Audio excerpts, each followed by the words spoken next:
ఒక బెడ్రూమ్ అన్నమాట. ఇది వచ్చి బెడ్రూమ్. ఈ టైల్స్ కోసము ఇప్పుడే ఇక్కడ మట్టి అయితే వేశారు లేబర్స్. సో లప్పం వేయడం కూడా అయిపోయింది, లప్పం వర్క్.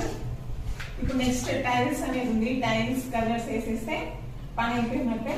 సో చూడండి కబోర్డ్స్ కోసం ఇంకా ఇప్పుడు చాలా మంది కబోర్డ్స్ ఇలానే డిజైన్ చేసుకుంటున్నారు. అంటే వుడ్ అంటే వాటర్ చేసుకున్నారని, సో అందుకోసమే ఇట్లానే చేయించుకున్నాం అనమాట. సో వీటి కబోర్డ్స్.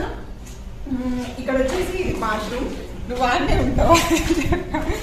సో ఇది వచ్చేసి బాత్రూమ్. ఇక్కడ పైన చూడండి, పైన మనకి ఏమైనా స్టోరేజ్ ఏమైనా ఉంటే పెట్టుకోవడానికి, అంటే నీట్గా కనిపించడానికి